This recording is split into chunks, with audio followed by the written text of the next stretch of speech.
The battlefield burned under the pale French sky. Columns of black smoke rose from the wheat fields, where the wrecks of tanks, some American, some German, lay scattered like broken beasts.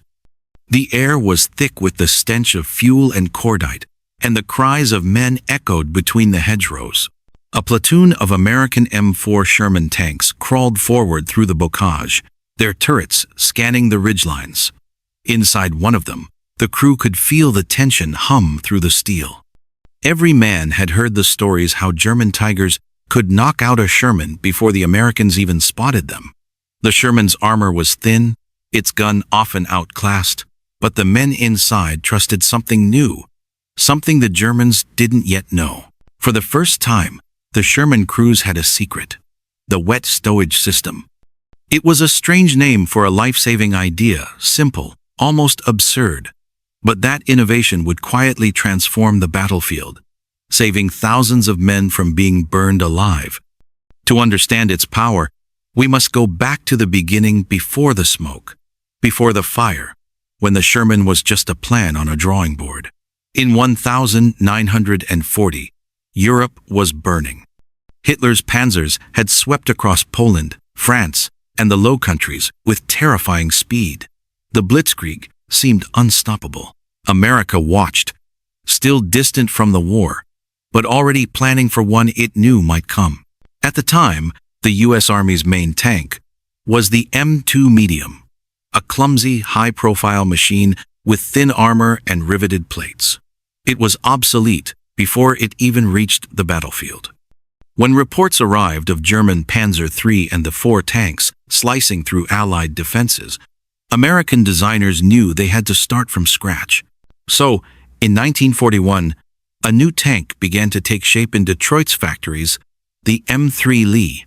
It was a stopgap design, mounting a 75mm gun in a side sponson and a smaller 37mm cannon in a turret above it.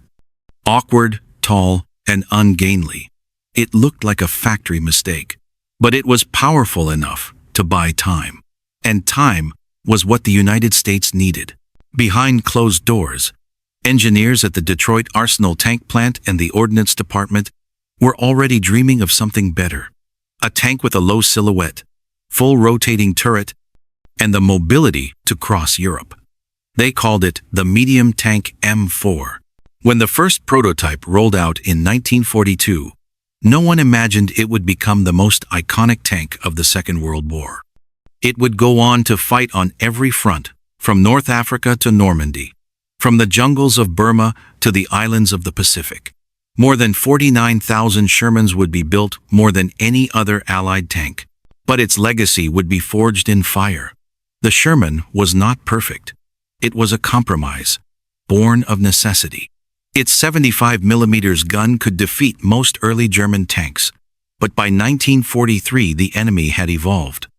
The Panther and Tiger had heavier armor and longer-barreled guns that could rip through a Sherman from a mile away. To American crews, the M4 quickly earned a bitter nickname, the Ronson, after a popular cigarette lighter because it lights up the first time, every time. When an enemy round penetrated a Sherman's armor, the shell would often hit the stored ammunition. Dozens of 75mm rounds sat packed around the turret ring and in the hull, without protection. When they ignited, the tank became an inferno. Crews sometimes had less than 5 seconds to escape. Many never made it out. The fireball consumed oxygen, paint, and flesh alike. Survivors carried scars that never healed. Letters from tankers told grim tales. We'd hit, and the next second everything went white. The ammo went up, and the boys were gone. To the engineers back home, this was unacceptable. The Sherman had to change, not just to fight better, but to save lives. At the Aberdeen Proving Grounds in Maryland, American engineers studied burned-out Shermans returned from the front. They dissected the wrecks like doctors performing autopsies. What they found was shocking. When a shell penetrated the armor, the explosion wasn't what killed most crews, it was the ammunition cook-off. The stored shells ignited from heat and sparks, turning the tank into a bomb. So the engineers asked a simple question: What if we could stop the ammo from catching fire? Their solution was elegant and ingenious: wet stowage. Instead of leaving ammunition dry inside the tank, they surrounded each rack with containers filled with a mixture of water and antifreeze. If an enemy shell penetrated and ruptured the casing, the liquid would instantly douse the flames before they could spread. It was a radical idea, turning a tank into its own fire extinguisher. By mid-1944, new production Shermans began leaving the factories with this system installed. To the casual observer, they looked identical to the older models. But inside, they carried a hidden defense the Germans could never see. The difference was dramatic. Field reports showed that tanks with wet stowage had only half the rate of ammunition fires compared to older versions. For many crews, that meant the difference between life and death. By the time the Allies landed in Normandy, on the 6th of June 1944, thousands of Shermans were preparing for the largest amphibious invasion in history. The German Wehrmacht, entrenched along the Atlantic Wall, expected the same vulnerable Shermans they had faced in North Africa and Italy. But in the months that followed, they began to notice something strange. Their anti-tank shells still penetrated the American armor, but the tanks didn't always explode. The crews were surviving, climbing out, fighting again. Reports from panzer units noted that the Americans seemed unusually resilient. German intelligence never fully grasped why. They assumed improved armor or luck. Few suspected that the secret lay in a simple ring of water and antifreeze surrounding the ammunition racks. The Americans didn't boast about it. It wasn't glamorous, but in battle it was revolutionary. The wet stowage system didn't make the Sherman invincible, but it made it survivable, and that was enough. The Sherman story began in the sands of North Africa, where it first faced the Afrika Korps under General Erwin Rommel. Early in those battles, its reliability and mobility impressed both friend and foe. Unlike the German panzers, which required constant maintenance, the Sherman could run for hundreds of miles without breakdown. American tank crews learned quickly. They discovered that while their armor was thinner, they could outmaneuver the heavier German tanks. Shermans attacked in numbers, using flanking tactics, calling in artillery and air support. But the brutal lessons of fire and death also began there. Desert heat turned a burning Sherman into a furnace. By the time the Allies invaded Italy in 1943, modifications were underway: extra armor plates, new guns, better crew training. But still, the fires persisted. Then came the leap to wet stowage. Factories in Detroit, Chicago, and Grand Blanc began rolling out the M4A 376W, the W signifying wet ammunition storage. These tanks carried the new high-velocity 76mm gun and the liquid-cooled ammunition racks. In training camps across England before D-Day, crews were told about the change. Some shrugged. It sounded like another bureaucratic improvement. But those who fought through the hedgerows of Normandy would come to bless it. The hedgerows of Normandy were death traps. The Germans waited with anti-tank guns hidden behind every thicket, their 88mm cannons capable of piercing any Allied armor. As Sherman after Sherman went forward, the difference between life and death often came down to seconds, and now to technology. Lieutenant Robert Cole's crew of the 3rd Armored Division recalled taking a direct hit from a German Pak 40 gun near Saint-Lô. We heard the clang, then a thud, then nothing. Smoke, yes, but no fire. The ammo rack was hit, but it didn't go off. We couldn't believe it. In another unit, a tank was penetrated twice by a Panther at close range. The vehicle was disabled, but the crew crawled out alive. Word spread like wildfire among the men. The new Shermans didn't burn like the old ones. For the Germans, this shift was subtle yet unnerving. Their confidence in quick kills eroded. Each tank duel became a longer, more uncertain fight. Behind the scenes, the Sherman represented something greater than armor and guns. It was a symbol of American industry's adaptability. Factories converted from making automobiles to tanks almost overnight. At the height of production, One Sherman rolled off the assembly line every 30 minutes. The Wet-Stowage modification required retooling, redesigning the interior layout, and retraining workers. But it was done with breathtaking speed. The system added weight and complexity, yet production never slowed. The result? Thousands of tanks ready for the decisive campaigns of 1944-45, each carrying the invisible innovation that would keep its crew alive. The fields of Normandy in the summer of 1944 were not green, they were gold and red, golden from the ripe wheat that swayed in the wind, red from the blood that soaked it. The hedgerows divided the land like scars, each one a wall of dirt and roots that could hide a German gun or a Panther tank. For the men inside the Shermans, every corner felt like an ambush waiting to happen. But this was where the tank's evolution would be tested, and where the German army would first realize something had changed. The Germans had prepared Normandy to be a slaughterhouse. They had buried mines, dug trenches, and placed their feared 88mm anti-tank guns in near-invisible nests. For years, they had faced American Shermans and knew their weaknesses. They knew where to aim for the lower hull, the turret ring, the thin side armor where the ammunition was stored. A single well-placed shot, and the Sherman would erupt like a volcano. That was the plan. But as the Allies pushed inland from the beaches, German gunners began to notice something was off. The first wave of Shermans still burned, like before the older models sent in to clear the way. But then came the new M4A3S with Wet-Stowage, and suddenly, things didn't go as expected. Shells penetrated the hulls, but instead of explosions, there was silence. Smoke, yes. Flames, sometimes.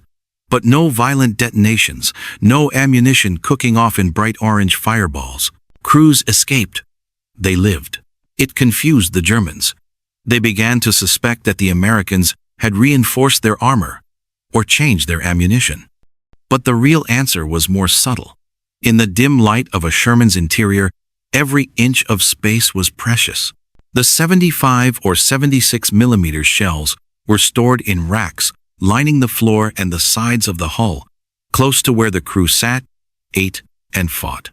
Now, in the new W models, each rack sat in a shallow bath of liquid, a mix of water and ethylene glycol. If a shell casing cracked or the armor was penetrated, the fluid would instantly flood the area, choking any flame before it could reach the propellant. It wasn't a glamorous invention. It didn't win headlines, but in the heat of battle, it meant that a Sherman crew could take a hit and survive.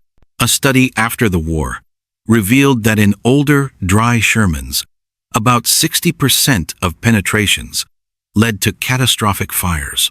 In the new Wet-Stowage models, that number dropped to 10–15%. The difference wasn't just technical, it was human. It gave the tankers hope, the sense that their machine might not be a death trap after all. Private Joseph Red Harding of the 2nd Armored Division had seen what fire could do. In Sicily, he'd watched 2 tanks hit and burn within seconds, the crews screaming inside. By the time they got the hatches open, it was too late. When Harding was assigned to a new Sherman in England, an M4A3 with Wet-Stowage, he didn't think much of it. Until one day outside Saint-Lô, when a Panther's shell tore through the side of his tank, the tank filled with smoke.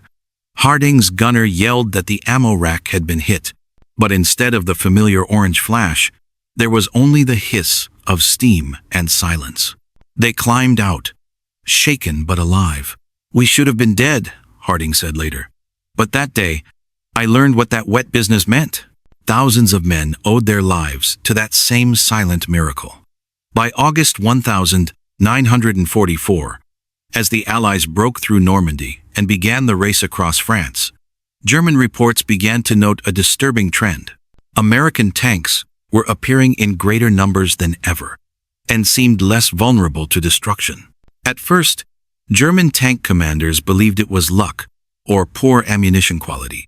But by the time the Allies reached the Siegfried Line, The Wehrmacht's intelligence units had collected enough evidence to know something had changed. They just couldn't figure out what. Captured Shermans were examined. Their armor was tested and found to be similar. The new 76mm gun was noted dangerous, but not revolutionary. The Germans didn't realize that the secret was inside, invisible, and seemingly trivial. And that ignorance cost them dearly. By late 1944, the German army was bleeding. The once mighty Wehrmacht was fighting on two fronts, the Soviets hammering from the east, the Americans and British from the west. The Luftwaffe was crippled. The panzer divisions stretched thin. In this grinding war of attrition, the Sherman's greatest strength wasn't its armor or its gun. It was its survivability and reliability. When a Sherman was hit but didn't burn, its crew often survived, repaired the tank, or took another one into battle the next day. The Germans, by contrast, lost tanks and crews they could no longer replace. Every destroyed Panther or Tiger was a major loss. Every damaged Sherman was just another statistic in a production report. American factories became the arsenal of democracy. In massive plants like Ford's Willow Run, Chrysler's Detroit Arsenal, and Fisher Body in Grand Blanc, assembly lines roared day and night. The wet-stowage system was integrated into production with almost industrial indifference, a technical footnote in a war of giants. But on the battlefield, it changed everything. The Germans prided themselves on superior engineering precision, craftsmanship, excellence. The Americans prided themselves on something else: volume and adaptability. A Tiger tank might take weeks to build, each one hand-fitted like a luxury car. A Sherman took hours, and now, with wet-stowage, each one carried not only numbers, but endurance. The Ardennes forest was quiet that winter, too quiet. Snow blanketed the ground, muffling the world in white silence. Then, on December 16th, the stillness shattered. The Germans launched their final great offensive Operation Watch on the Rhine. Hundreds of tanks, including Panthers and Tigers, punched through the thinly held American lines. The Sherman crews woke to chaos. They were outgunned, outnumbered, and caught in freezing weather that froze oil, jammed engines, and bit into men's bones. The Sherman's 76mm gun struggled to pierce the Panther's frontal armor. But the Americans had other weapons: air power, logistics, and the knowledge that if they were hit, they might live to fight another day. In those bitter, snow-clad forests, the wet-stowage system saved lives again and again. One after-action report described a Sherman hit by a Tiger near Bastogne.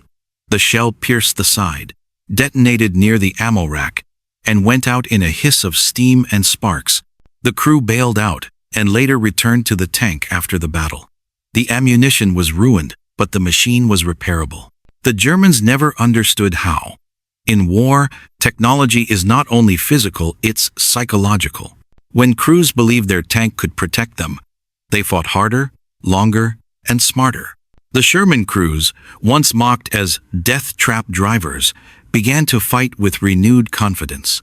German reports from early 1945 describe American tank units pressing attacks even after suffering heavy losses. To the Germans, it looked like reckless bravery.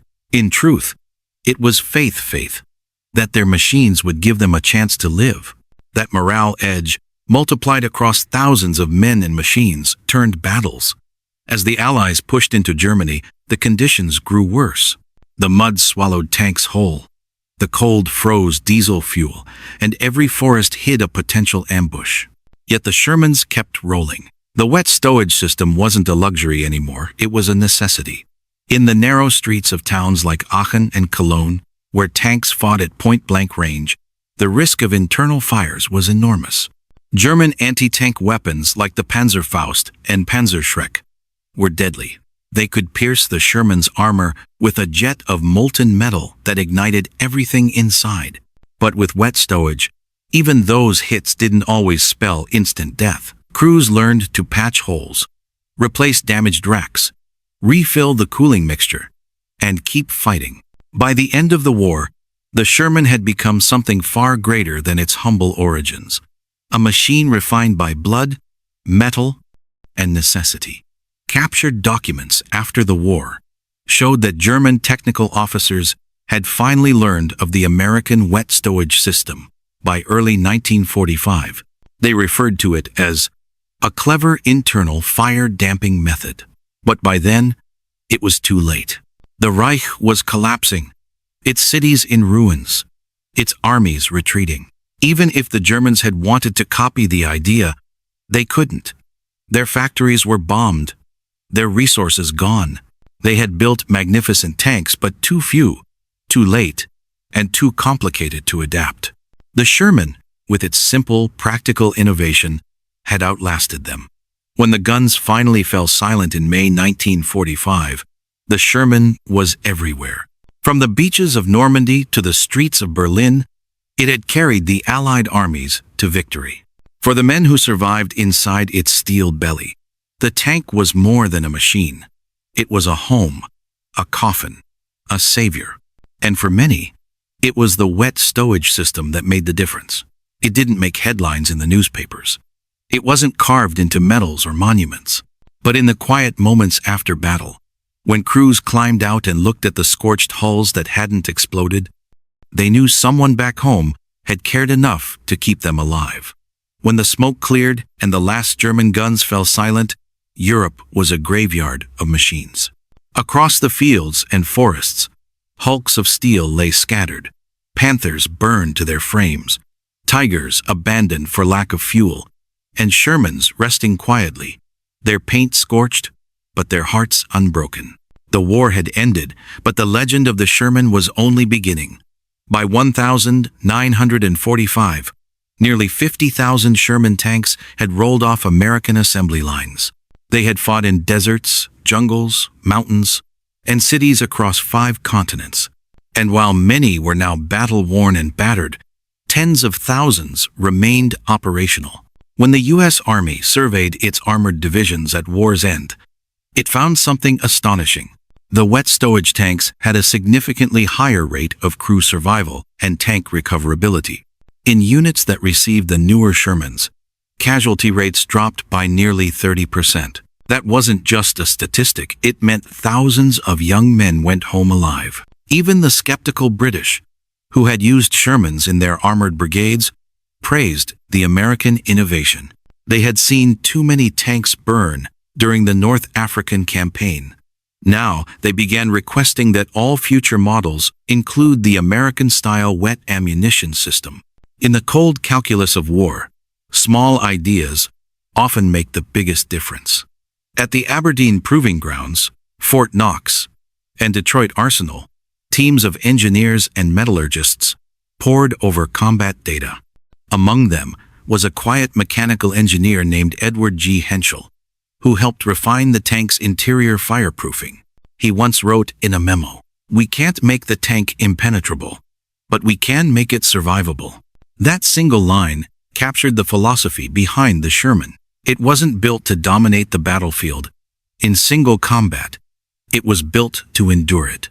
Henschel's team introduced the water jackets around the ammunition racks, 5-gallon containers, placed strategically around the turret floor and side sponsons. Later, rubber seals and quick refill valves were added, allowing crews to replace lost liquid in the field. It was the industrial equivalent of adding a fire blanket inside a gunpowder barrel. Simple, effective, and utterly transformative. By the time the Germans realized the significance of it, the Allies had already crossed the Rhine. For a tank crew, courage is not the absence of fear, it's the management of it. Every time a crew went into battle, they knew that a single shell could end them. But with the wet-stowage system, there was a new kind of confidence inside the tank. They didn't talk about it much. Superstition ran deep among the tankers, but they felt it. In letters sent home, soldiers began to express something unfamiliar: trust. "This new tank doesn't scare me as much. We took 2 hits last week and still made it home. Maybe these things aren't death traps after all." The morale shift rippled through the armored divisions. Fear was replaced by belief not in invincibility, but in the machine's fairness. It would give them a fighting chance. And that was enough. After the war, Allied intelligence officers interviewed captured German tank commanders and engineers. Many admitted that they had never suspected such a system existed. A former Panther commander, Hauptmann Kurt Degenhardt, said, "We always believed the Sherman was a lighter target, easy to kill. But near the end, we noticed they burned less. Some of us thought the Americans were using new fuels or self-sealing hulls. No one imagined water." To the Germans, this was an insult to their engineering pride that the Allies had solved one of the war's deadliest problems, not with thicker armor or complex machinery, but with water. German engineers marveled at the simplicity. One even wrote in a report, "Ingenious. Crude, but ingenious. Perhaps we over-engineered too much." That line, found in a captured Wehrmacht file, summed up the contrast between two philosophies of war. The Germans built machines of perfection. The Americans built machines of practicality, and practicality won. The Sherman was not just an American tank. It became a global machine. Thousands were sent to the Soviet Union under the Lend-Lease program. At first, Soviet crews were skeptical. The Sherman seemed tall, clumsy, and overly complicated compared to their rugged T-34. But once they learned about the Wet-Stowage system, they took notice. The Soviets had lost countless T-34 seconds to internal ammunition explosions, a weakness they never fully solved during the war. Soviet engineers studied the Sherman's liquid-cooled racks and quietly adapted some of the ideas into their post-war designs. One Russian tanker wrote in his memoir, "The American machine was not as fast as our T-34, but it was safer. When hit, it did not burn so quickly. The Americans care about the man inside the steel." That sentiment echoed far beyond the battlefields of Europe. While Europe was ablaze with tanks and artillery, the Pacific War was a different kind of fight: jungles, mountains, and islands. Here, too, the Sherman played its part. Against Japanese defenses, the tank's armor was more than enough. But the danger came from mines, artillery, and suicidal attacks. Soldiers with explosives strapped to their bodies, running at tanks. In the humid, tropical conditions, the Wet-Stowage system also helped prevent ammunition from overheating and cooking off accidentally. It wasn't just fireproofing anymore, it was environmental control. On islands like Iwo Jima and Okinawa, Shermans fought alongside Marines, blasting bunkers and caves. Crews noted that even when hit by Japanese anti-tank mines, the interior fires were minimal. The same life-saving system that had been born in Europe was now protecting men halfway across the world. When peace returned, most of the world's great tanks were scrapped, melted down, or forgotten. But the Sherman refused to die. It fought again in Korea, 1,953, where its reliability once more proved invaluable against North Korean and Chinese armor. The U.S. Army used upgraded Shermans with improved wet-stowage and high-velocity 76mm guns, now known as the M4 A3E8, EZ-8. Even in Korea, reports praised the system. Tanks hit by Soviet-made T-34 divided by 85 seconds sometimes survived the initial blast, giving their crews a chance to bail out or even return fire. As late as the 1,960 seconds and 70 seconds, Shermans equipped with wet-stowage served in armies across the world, in Israel, India, Pakistan, Argentina, and Egypt. Each of these nations inherited not only the machine, but the philosophy behind it. Protect the crew first, and the tank will serve longer. No country exemplified the Sherman's second life more than Israel. When the young nation fought for its survival in 1948, it acquired dozens of surplus Shermans from around the world. Israeli engineers upgraded them relentlessly. New guns, new engines, new armor. But the one feature they kept from the original American design was the wet-stowage concept. In the Six-Day War, 1967, and Yom Kippur War, 1,973.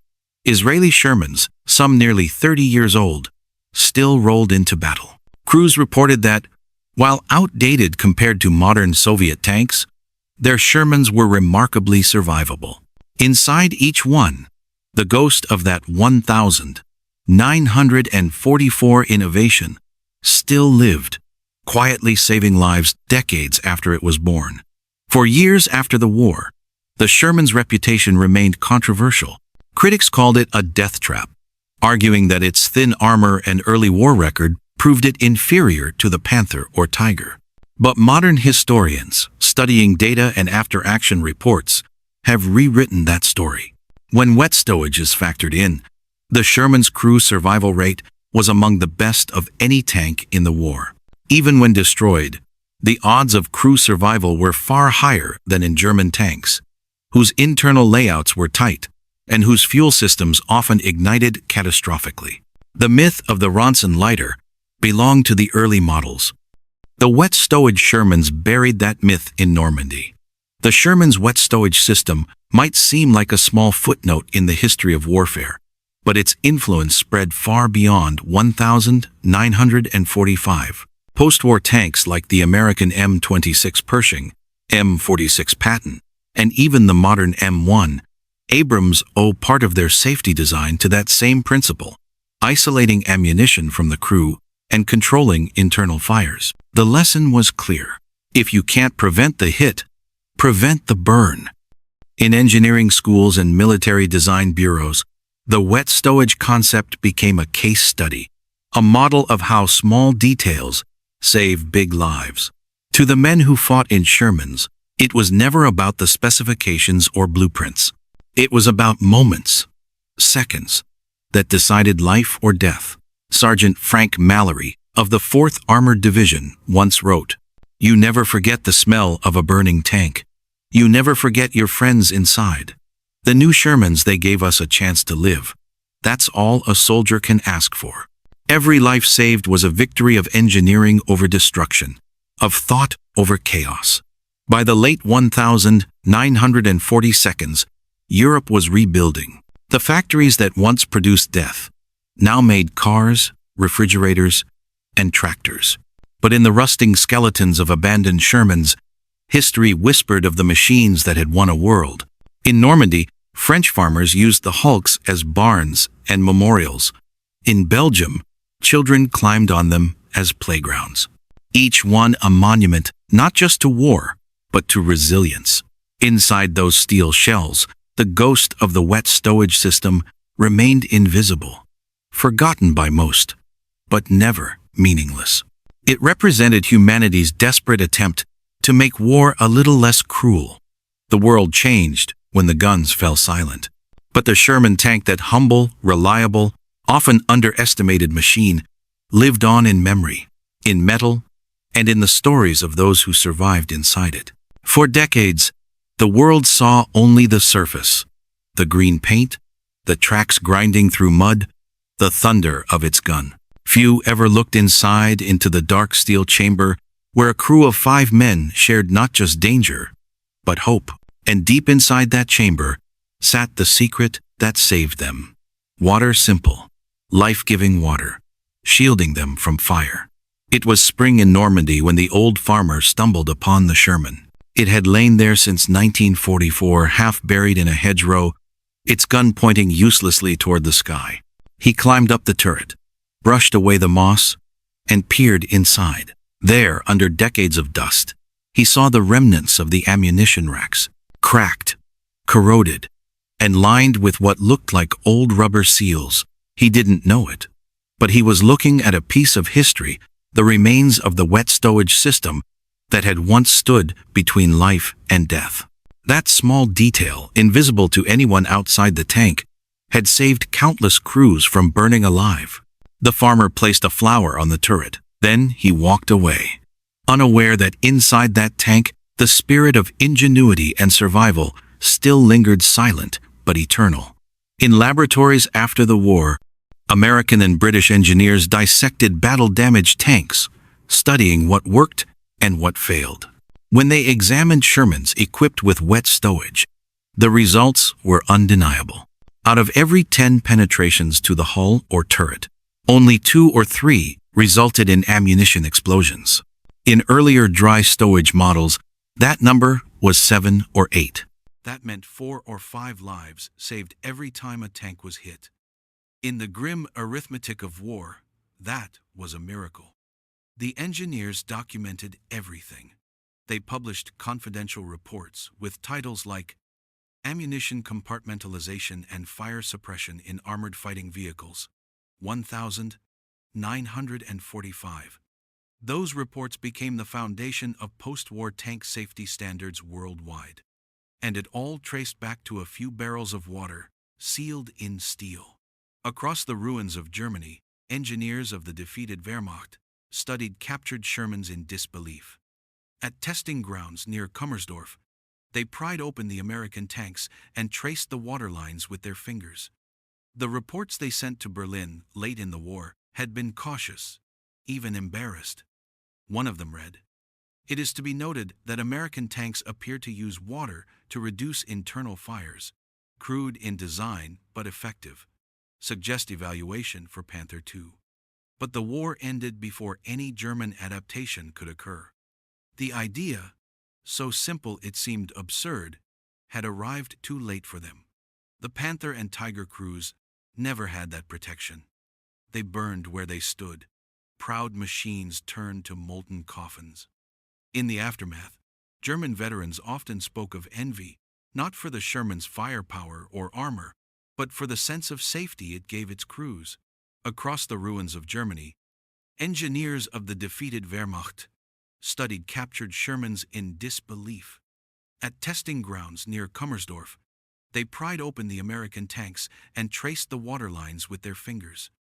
The reports they sent to Berlin late in the war had been cautious, even embarrassed. One of them read, "It is to be noted that American tanks appear to use water to reduce internal fires. Crude in design but effective. Suggest evaluation for Panther II." But the war ended before any German adaptation could occur. The idea, so simple it seemed absurd, had arrived too late for them. The Panther and Tiger crews never had that protection. They burned where they stood. Proud machines turned to molten coffins. In the aftermath, German veterans often spoke of envy, not for the Sherman's firepower or armor, but for the sense of safety it gave its crews. Time has a way of simplifying history. In movies, the Sherman became the underdog, the plucky little tank that always took on the mighty Tiger. Hollywood loved the contrast. The slow, under-armored American machine, triumphing through courage and teamwork. But reality was subtler, and in some ways, far more impressive. The Sherman didn't win because of myth. It won because it worked. It could be repaired in days, shipped in thousands, and driven by men who trusted it. It could be hit and not burn. It could carry its crew through hell and bring them home again. For every hero who died in one, a dozen lived because of that quiet improvement made in 1944. For many Sherman veterans, the tank became both a memory and a ghost. They dreamed of it long after the war, the rumble of the engine, the smell of oil and smoke, the feel of steel under their hands.